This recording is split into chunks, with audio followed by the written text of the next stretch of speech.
GLF's Brave New World welcomes you back to our second session for the day. Those of you who missed our earlier session, Looking for the Rainbow, Ruskin Bond in conversation with Namita Gokhale, or yesterday's episodes with Alif Shafaq and Elizabeth Gilbert, and all the other sessions featuring a stellar list of speakers, you can catch them on our Facebook page, JLF Litfest, or on our YouTube channel, Jaipur Litfest JLF. Our official radio partner is Red FM Bajate Raho. Our next session is Poor Economics, the Human Toll. Abhijit V. Banerjee and Esther Duflo in conversation. Abhijit V. Banerjee and Esther Duflo were awarded the 2019 Nobel Prize for their work on poverty alleviation. They speak of the human toll of the pandemic in the world economy and the global south and discuss measures and strategies to fight back the catastrophe, including the concept of a universal ultra basic income. This session is being presented in partnership with the York University and its Festival of Ideas. Abhijit V. Banerjee is the Ford Foundation International Professor of Economics at the Massachusetts Institute of Technology. Esther Duflo is the Abdul Latif Jamil Professor of Poverty Alleviation and Development Economics in the Department of Economics at the Massachusetts Institute of Technology. They've both received numerous academic honors and awards and are both co-recipients of the 2019 Svergius Riksbank Prize in Economic Sciences in memory of Alfred Nobel for their groundbreaking work in development economic research with co-laureate Michael Kremer. Please do remember to comment and ask questions by typing it in the comment section, and we will pose these to the laureates at the end of the session. In case any of you drop off due to bandwidth issues, you can find us on our YouTube channel, Jaipur Litfest, or stay online on Facebook. And in case we drop off, just hang in there and we'll be back. Ladies and gentlemen, Poor Economics, the Human Toll, Abhijit V. Banerjee and Esther Duflo. Hello. Well, thank you for having us at this amazing event. I looked at the list of previous speakers. It's slightly intimidating, actually. But without further ado, let me ask, a small question. Is this the end of the world as we know it? No, I don't think so. I think it's something easy to believe, and we have a tendency to project from the situation we are in, which is vastly different from what we knew even a few weeks or months ago.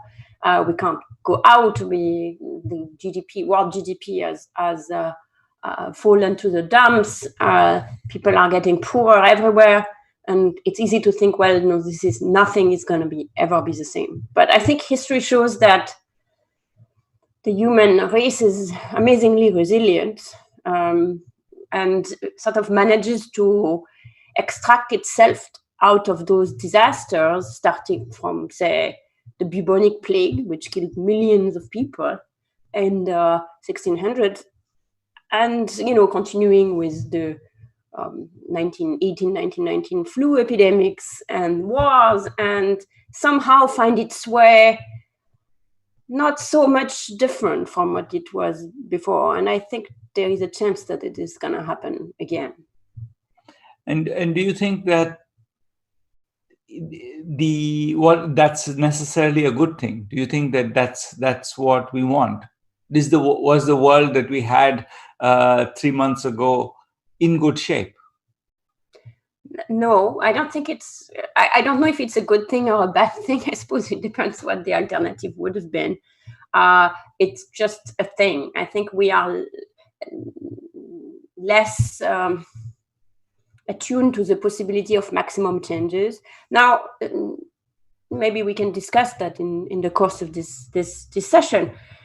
There have been other big events, like, for example, the World War, the Second World War, which has led to a dramatic rethinking of society, which had big dysfunctioning that were in part responsible for the war itself, and led to massive changes in the world, many for the good, like independence of former colonies including India, of course. So maybe there would be a rethinking of some of the big challenges we are facing. But I don't know. I'm extremely bad at forecasting, but I also feel that there might be a desire to go back to what's familiar and what it is that we had. And you think that that's going to, so for example, the question that you started with, which is, the economy will bounce back. Will people bounce back? Would poverty have gone up permanently, you think? Or another thing we don't know, but again, I think there are reasons to see it both ways, to see the glass full or the glass half empty. On the side of the glass full, again, going back to other catastrophes that were coming from outside, like this one, like, for example, the wars. What we've seen in Japan, in Germany, in Vietnam, after their respective wars, is that even places that were completely leveled by bombing emerged quite quickly back from the ashes. So it looks like when, after the crisis, the big part of the crisis is over, people are kind of eager to go back to the places and the people who had kind of dynamism and energy, and people move back, and industries come and transportation comes, and everything kind of goes back to where it was before. On the empty glass, we know in a lot of our work, in fact, in poor economics, was kind of the basic tenet of poor economics was that one of the central defining feature of the lives of the very poor in the world is the risk of poverty traps. So what's a poverty trap? Is when you become poor enough that subsistence, broadly defined, becomes difficult on the type of earnings and income that you can make, then you can never really easily get out of poverty. And the worry here is that for many people, this is going to be, this could be putting them back, dragging them back into the poverty trap out of which they had slowly and painfully climbed up. So if you allow me, I'll turn the table to you and ask you a question, which is, first of all, do you agree with that diagnosis? And second of all, do you then think that whether or not people can not fall in the poverty trap or escape them has something to do with government policies in the current setting? So I think that the question of the poverty trap is really interesting, because at one level, I think that most of the people's earnings that were wiped out were primarily urban or migrant earnings. That's, the government is, at least in India, the government has been relatively proactive in both, giving money to the people who have land, the kisans, and also in terms of getting, the agricultural markets were started first, and that was the focus, and the rabi crop seems to be getting harvested. So it's not that. So I would say that the people who really hit are the families who had migrants elsewhere, and probably people who had just who were really at the margin of survival. And for both of those, I think the interesting question is, what is it that, how would they react when the economy recovers? And one could take an optimistic view, which is that these people, the jobs will be, you already hear that. You already hear the industry worrying about employees, and, where will the labor come from, and how will construction recover? And so there will be an attempt, at least, to get people back. And I suspect that it will even be a proactive attempt. People will send people to recruit people. And so if you think that migration was, at least in India, a very big part of the transmission of urban growth to rural welfare, then I think those channels, there'll be an attempt to re-establish them. I think one of the things that is interesting to think about is whether this has frightened people so much that they will actually refuse to go. If they just say, look, this was the worst thing that ever happened to me, I'm not going. And I fear some people will do that. I think people have a tendency, especially as you said at the beginning, to project the current state. And the current experience was so devastating that I think it's going to take some time for their confidence to recover, to say that. And in particular, it's not clear to me that we have put in place mechanisms to make it credible for the confidence to recover, in the sense that it's quite likely that there'll be another shutdown. If you look at India, still the numbers are going up.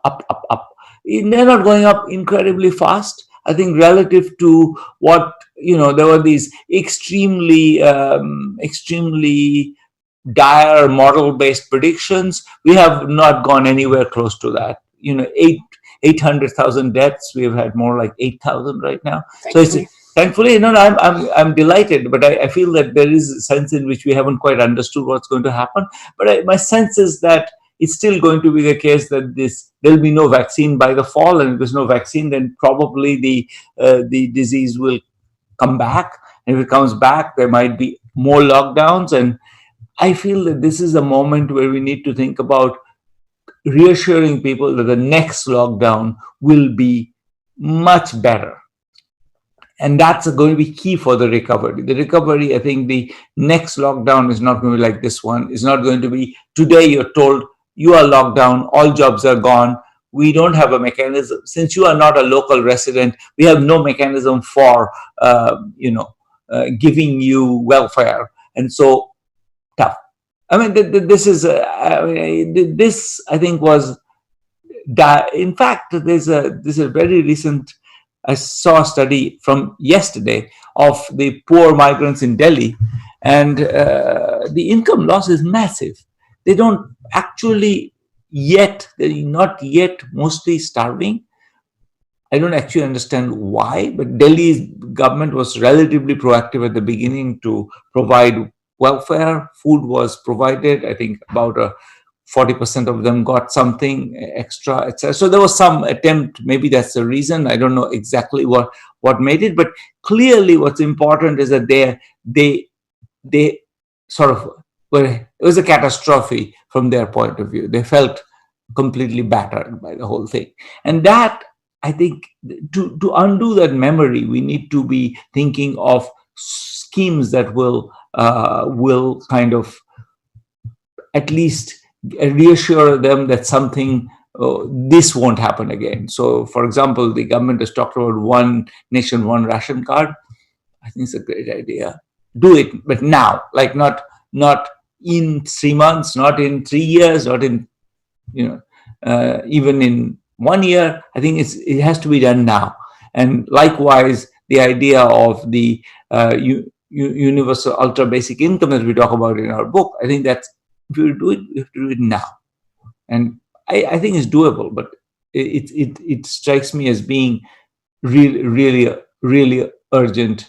So to continue that, again, what do you think, if you had to pick some policies that the government should do now, what would you pick? Other than maybe food, which we agree on, probably.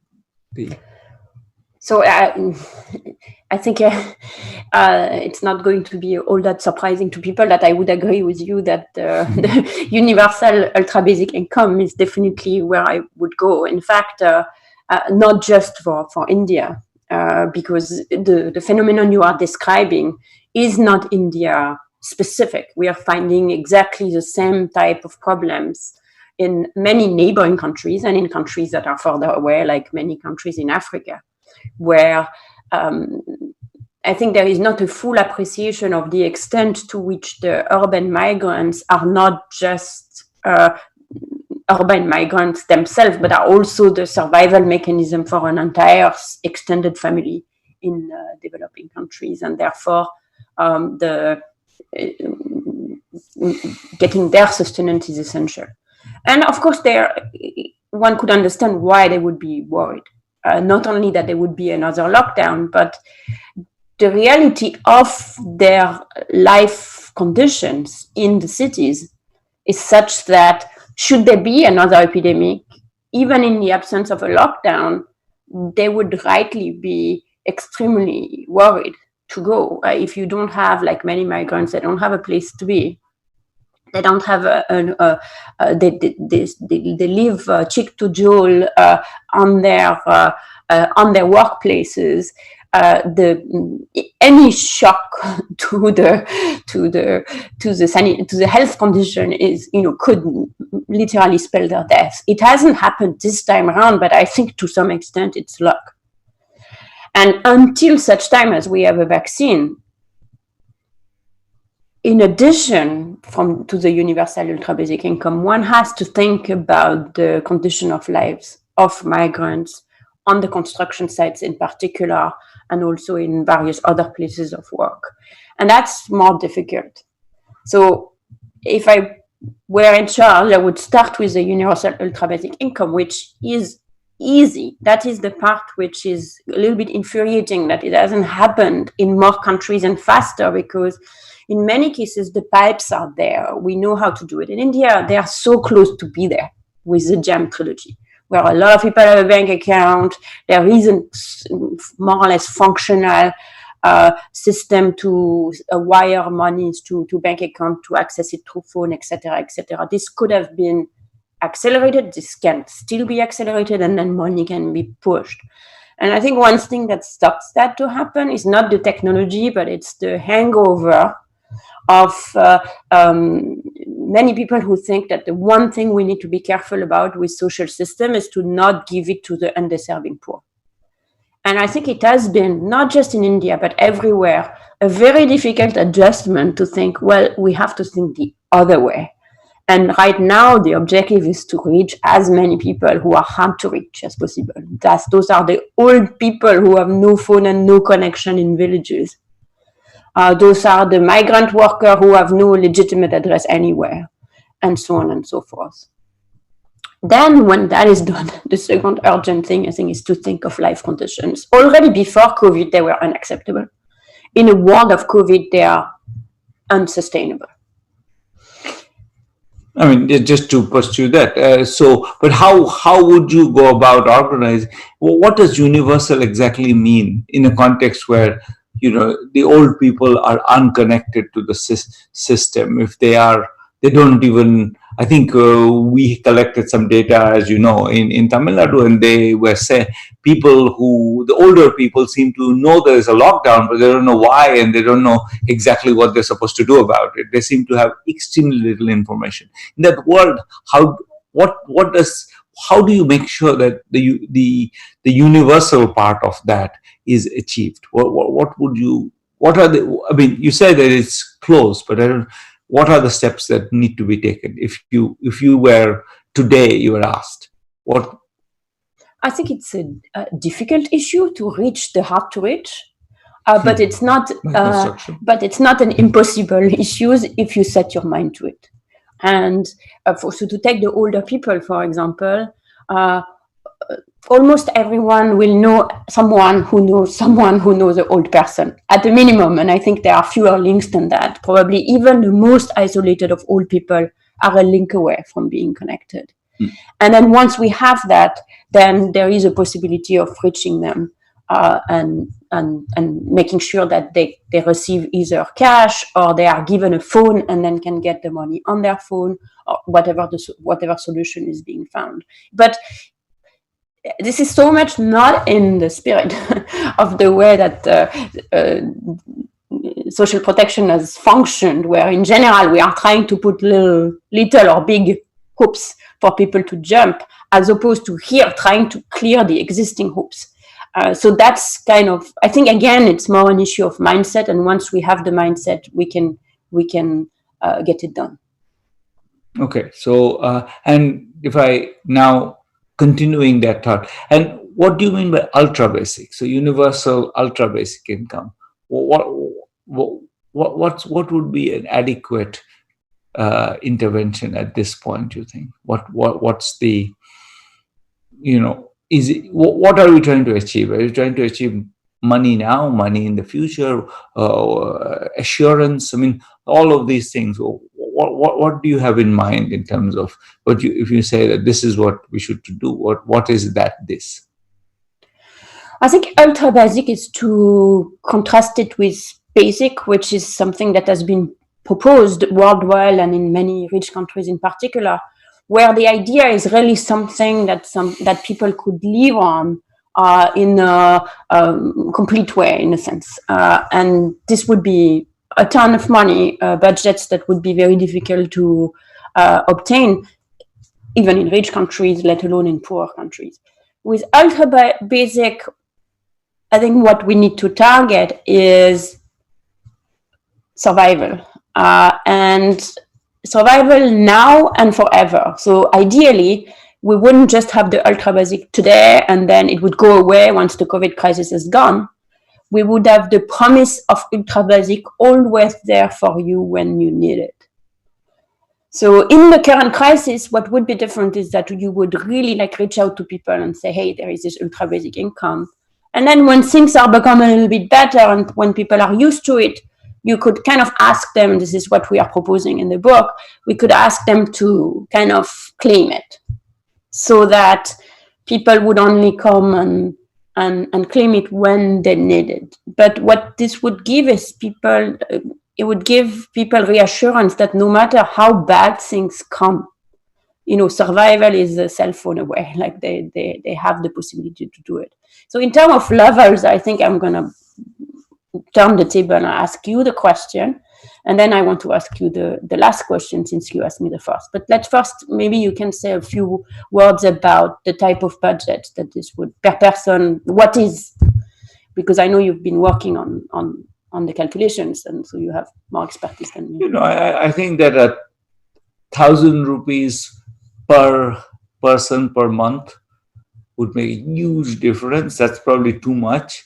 Maybe even 500 rupees. So it's for a family of 5, 2,500 rupees. That's I think that makes a big difference. It will pay for all the emergency things essentially, other than if you need healthcare, expensive healthcare. But I think at this point, all of this, all of the at least COVID-related healthcare should be made free. There should be no charges anywhere, and I think the government should fit the bill if necessary in private hospitals. But we shouldn't be trying to design a new system for it. We should be just making it free and then paying for it if needed. But I think COVID-related should be treated. Since we are already trying to identify the cases, we should be in a good place to then say that, look, anybody whose case has been identified, we now provide him with healthcare. We don't have to worry about people abusing the system so much. So I think that there I would say, so even 2,000 rupees for a family every month, I think would make a big difference. Would provide an assurance that it's not as dire as it has been. And do you think India can afford it, for example? Yeah. At least for the next 6 months, they can afford it. I think India is going to actually face a massive demand shortfall. So I think pumping money into the hands of people might actually be the way to save the economy. Since we only have about 5 minutes left, I wanted to ask you a small question, since you started with a small question. You basically asked me if this is... I'm bracing. You basically asked me whether this is the end of the world. Let me ask you whether this is the beginning of a new and better world, potentially. I feel that the answer could be yes. That could be, this is what as you said, the Second World War did. The Second World War taught us that, the nature of the combative nature of international relations was extraordinarily costly. It really led to almost a destruction of everything we cared about. And so I think that it was that's sort of where the United Nations, the World Bank, the IMF, all of these come out of these. The whole Bretton Woods system come out of the war. The Marshall Plan comes out of the war. The European community comes out of the war. Everything in the West, we know that it's completely institutionally, the international community is entirely designed by the war. And I think that's a good example to keep in mind, that was a consequence. And I think in this particular case, I think we understood, I think if we haven't understood that, it's telling us that nature can be incredibly more powerful than us, that we just have no control over what nature does. I think if we understand that, and we understand that that in the crisis that nature creates, we are really completely powerless alone. I think those two are the key lessons, that nature is incredibly powerful, and that with the climate change, we are just asking for it at this point. And with the destruction of the environment, of the kind of the ecosystems, where, I think that many of these, the fact that MERS, SARS, etc. are coming up, this is, I suspect, something to do with destruction of ecosystems in particular areas. All of that seems to me to be extraordinarily frightening. And in that world, we need to be able to cooperate. We need to be able to, for example, when the vaccine becomes available, how do we get the vaccine distributed? Who pays for it? Who produces it? India, for example, is a great place to produce vaccines, but somebody will have to pay for it. And who pays for it? How does that get arranged? How does that process, the property rights, the intellectual property battles that would happen, all of that needs to be sorted out. And that would be a good training for nations to work together, because in many ways, I think the vaccine has been a great success of our times. In a sense, I would say with Gavi and with PEPFAR and all of these things, we have, not vaccines, but medicine in general is a place where we have actually made progress. We've sort of, vaccination rates are up hugely, and HIV is no longer as big a killer as it used to be. And all of those things have happened as a result of international cooperation. So we have a model there.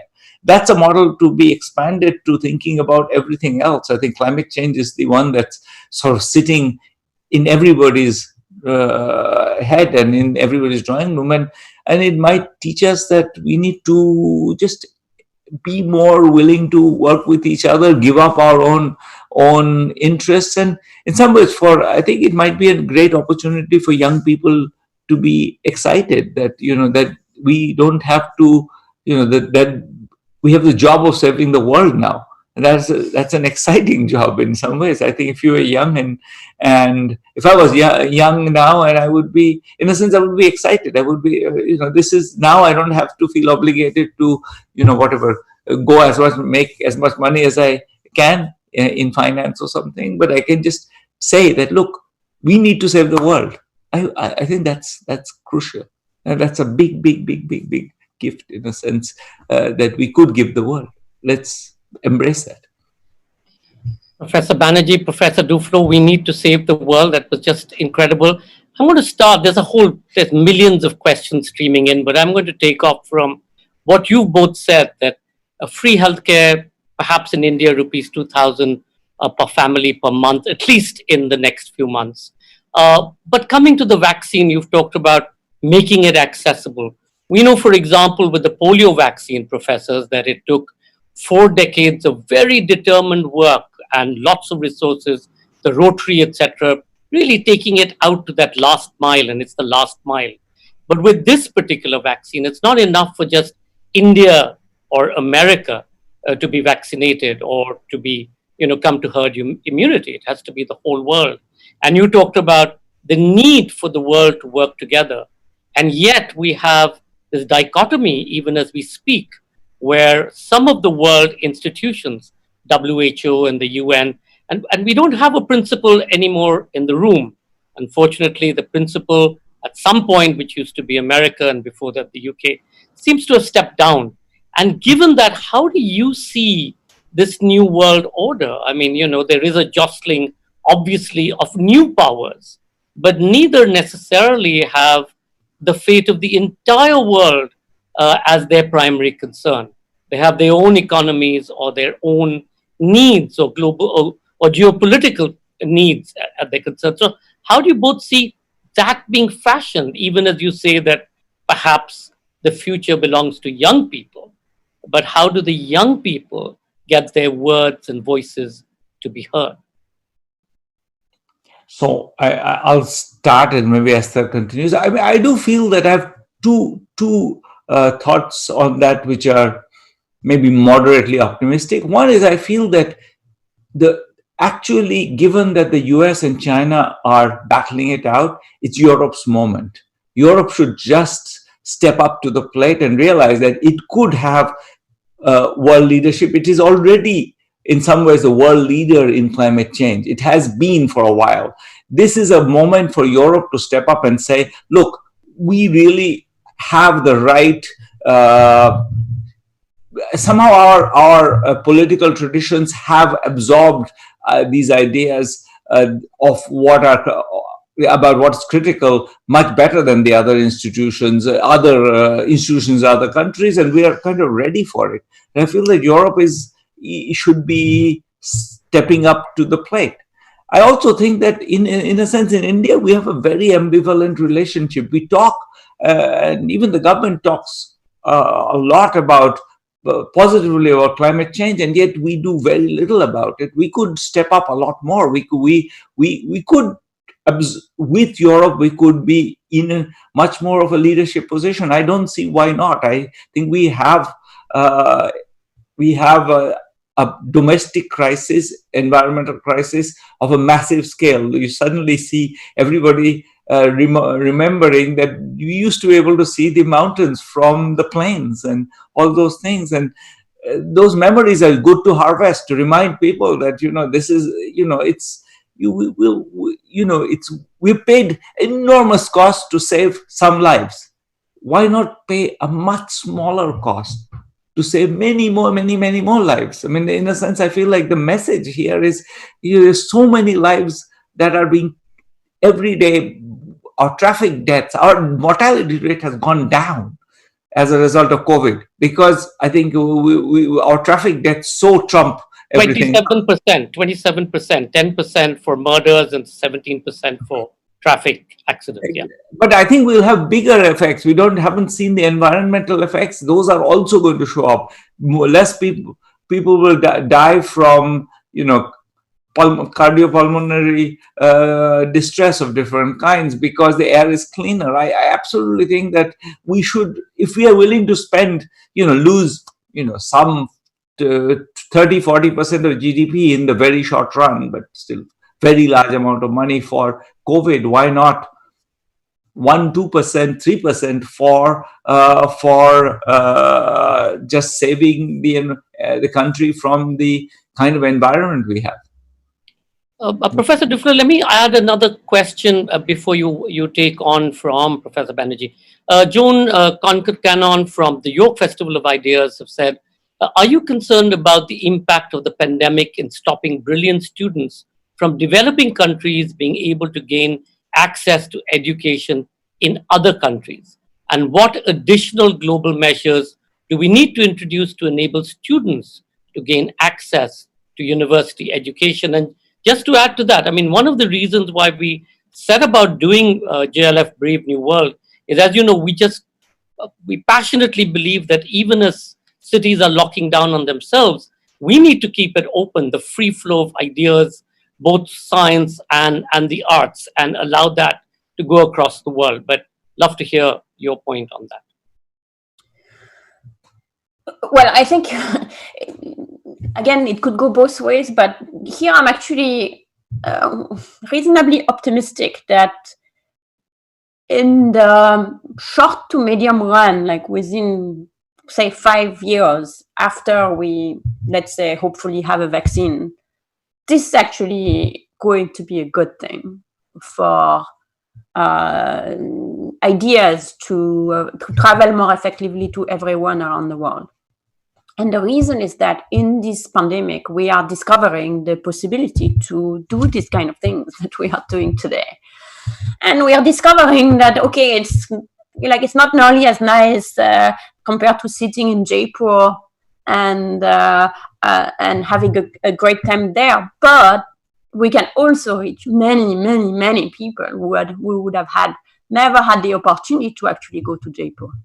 Similarly, when we teach, we now can teach, potentially we can teach a class that is going to reach many, many more people who would otherwise not have been able to do it. And we, even before COVID, we had been engaged in a small version of that, which is we've run a master's program, half of which is done online, and the other half of it for 20 students who got selected is done at MIT. And the online version, of course, has many, many, many more students, thousands of students around the world. And 20 of those came to MIT. And the poor things, after a few weeks, got sent back home. But we had a chance to see them for a few weeks. And they just completed the year. And they took classes with the MIT students. And we just are looking at the grades. And it's unbelievable how much better they are than the MIT students who they take classes where. They are at the absolute top of the class, all of them. Which means that there are just many, many, many people around the world who otherwise would have had never the chance to come anywhere close to MIT, who are so qualified to listen to the classes, to benefit from them, etc. And so I think that renews our enthusiasm to try to do more, to reach those people in various ways. And I think we've learned via, being forced to teach by Zoom that it can be done. And it can be done in a way that is good enough that you can now imagine thousands of teachers having great knowledge in various topics. And by the way, they don't have to be all at MIT. They are probably sitting today in India and in Africa and are completely unreachable to everyone. And then we'll discover they have this great expertise and knowledge and wonderful pedagogical talent, and they are just going to be heard everywhere. And that hope existed before the pandemic, but was a little bit kind of lying dormant after the initial enthusiasm for massive online courses. And I think now we are rediscovering ways to do that. We are discovering the importance of the synchronous event, the fact that we are all sitting together, talking together at the same time, even if we are not in the same place, and other various ways that people have found to make this experience useful, that I think could actually turn out to be a more than a silver lining, a ferment of the new world. Thank you. And what I'm going to do is I'm going to club the questions together because there are just too many of them. On a lighter note, Sandeep asked, do you think economists should be given the post of the Prime Minister? But on a more serious note, why Arunji asked, why governments, despite advanced technological predictions, are not good at predicting what's going to happen? I don't know what advanced technology we have for prediction. I mean, the world is extremely complicated place. I feel like I don't blame governments for being able to not predict. I mean, we just think of, we've actually made remarkably fast progress against COVID.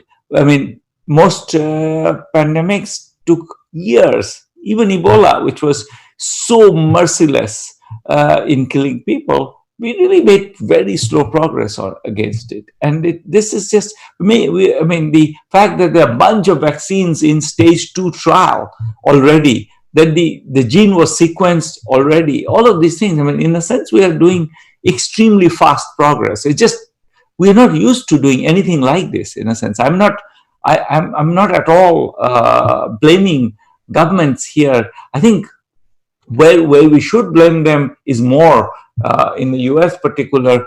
We could have anticipated that this would happen, and the policy, it's not the technology side where we failed. We failed.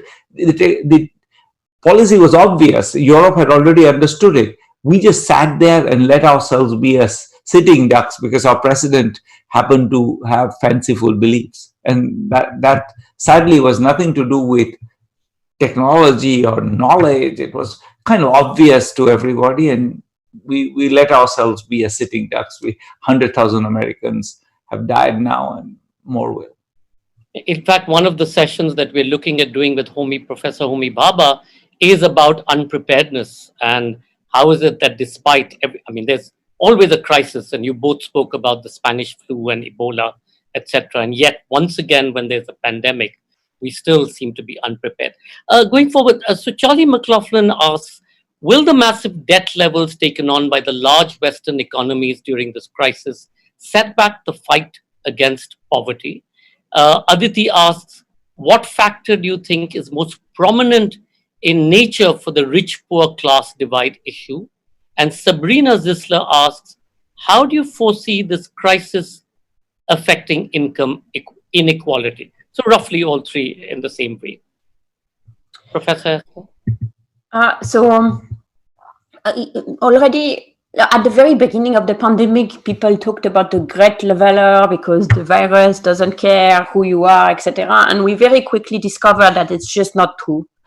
That both the health consequences, the health impact, and the economic impact are very unequally shared. So in the US, the mortality rate is so much higher among African American and Hispanic community that it is just shameful. So inside society, this has actually completely exploded the inequalities that already were there. And then if we're thinking about the medium run, until a vaccine can be found, or even after there is a vaccine and we are just worried about the next pandemic, there is going to be adjustment needed for how people produce and consume, etc. And the big question that will be in front of us is, who is going to pay the cost of these adjustments? So, for example, take meatpacking plants. Meatpacking plants have been huge clusters of infection, both in the US and in Europe, because people work in so close proximity and they are not at all protected.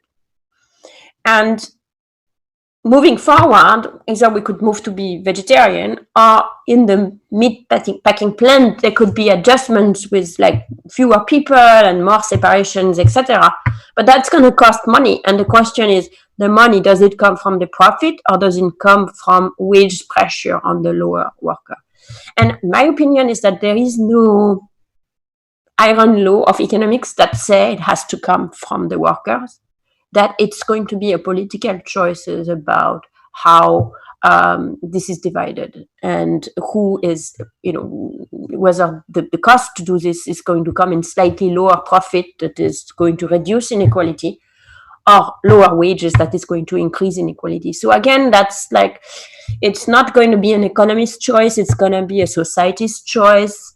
And what's going to happen both to worldwide inequality and to within nation inequality is also going to be a function of how we decide to respond to the challenge. Weirdly Wired asks, what of the people stuck in between the poorest and the richest? The middle class is the one who's struggling the most. And Pranjali asks, what do you think of how the MSME sector of India will be able to respond to the crisis after this?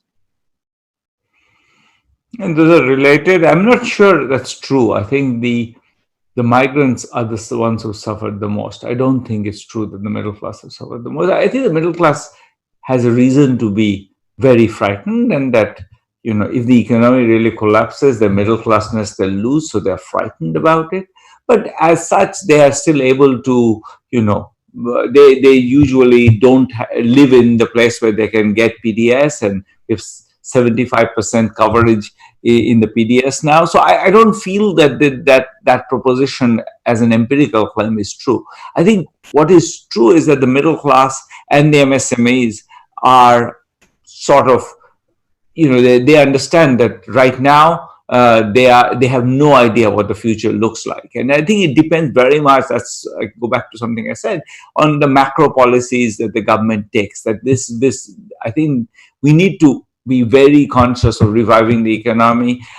The government has actually been in India has been particularly generous in a sense to the MSME sector, to the extent that these people can borrow. The question is whether or not the banking sector will cooperate. My sense is that the banking sector has often managed to dodge these things. So you don't want to lend to poor people. You don't do it. I mean, you can, the fact that there are loans available. So I think the part that's maybe about being able to defer or cancel payments, maybe that still helps people.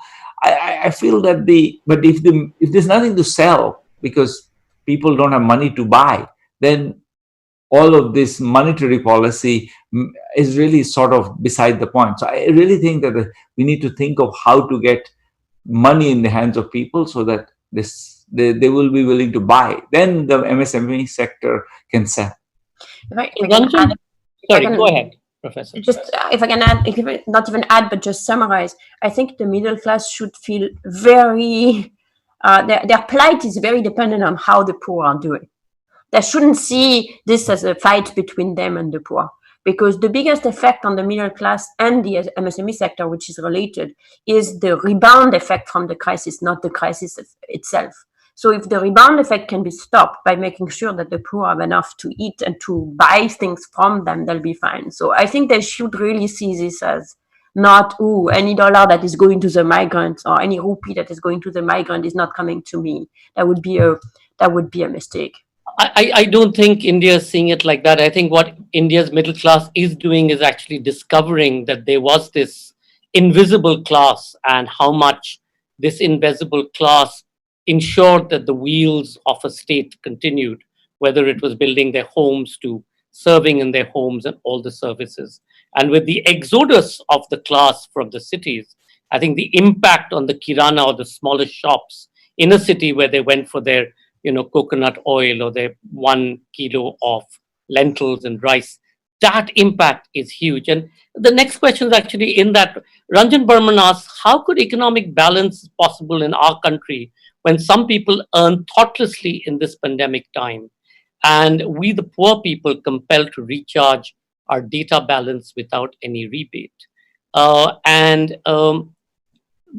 Wesh Alors asks, if one implements an universal ultra basic income, how solvable would this be, and who would pay the bill? And I'm going to give you one more. Ritu asks, from economic point, how long do you think corporate India will survive in lockdown?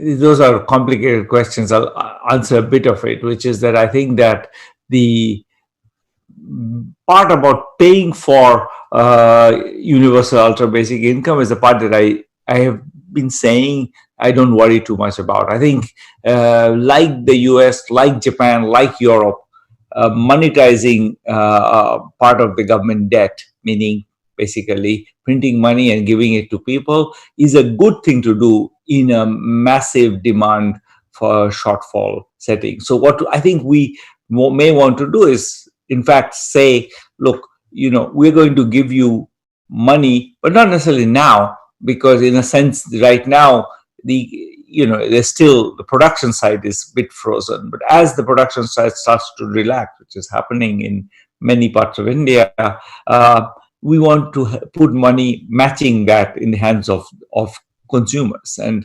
I think that's going to generate GST collection. It's going to just create a re-enliven the economy. I think that's critical. So I don't think that where will the money come from is a well-posed question. The money, right now, the question is where will the demand come from, not where the money will come from. Money is just a way to make people exchange. It's a means of facilitation. I think if we have the exchange, then the economy will recover, and that's what we need to think about. I'm sorry, I'm going to have to wrap up, but there is a last question because it's an emotional question from Siddharth Setia from Calcutta. He says, Sir, Pranam, what advice do you have for Mamata Banerjee, Chief Minister of West Bengal, as we citizens of Kolkata are in dark about the actual COVID-19 cases in Kolkata, and lockdown is coming to an end this month? And of course, given the cyclone, the effect of the cyclone, now married to what's already there? How would you advise her? I think I would advise the citizens to give her a little, cut her a little slack. I think she's maybe she's not doing everything right, but I think right now my view, and I've taken this view vis-a-vis the Prime Minister Modi as well, that I really think that they are under extreme pressure. They might have to take, they may not be taking all the right decisions, but I think the idea that they have an easy time is, and they're just doing crazy things for no reason is, I mean, they feel political pressure, they feel competitive political pressures from all sides, and they feel that they don't understand the world, and they're right that they don't understand the world, so they're trying. I think that cut people some slack. It takes a while. I look in the US, after a cyclone, a week to restore power is not unusual in the US. I mean, if you think of what happened in Louisiana, it took them months to restore anything.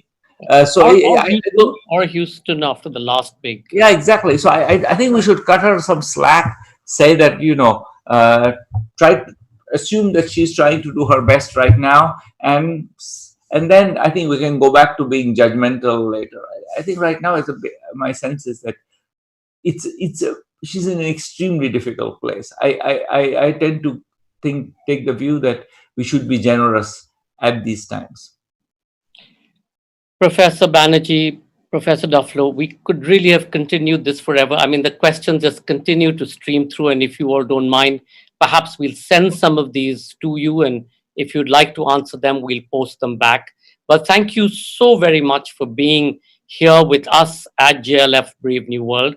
And thank you all for watching, Tilomtama and Mr. Parikh, etc. I'm sorry we couldn't take those questions and pose it to them, including Lawrence's. We thank our official radio partner, Red FM Bajate Roho, and our special partner today, the University of York's Festival of Ideas. Please do remember to log in next week on Wednesday, Saturday, and Sunday to continue watching our fabulous sessions from JLF's Brave New World. On Wednesday, the 27th of May, we have Silence in the Age of Noise, Erling Kage in conversation with Osnasir Stad, followed by Dara Shikho, Supriya Gandhi, in conversation with Ira Mukhoti. Now, as always, we have a special sequence from the Jaipur Music Stage archives featuring Papon. Angarag Mahanta, known by his stage name Papon, is from Assam. Papon is a singer-songwriter and music director for Indian films. He's also the lead singer and founder of the folk fusion band Papon and the East India Company. Enjoy the evening, enjoy the rest of the week, and see you back on Wednesday.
सुनने तू एक बार, दामन में भर के मोहे ले चल तू साथ साथ।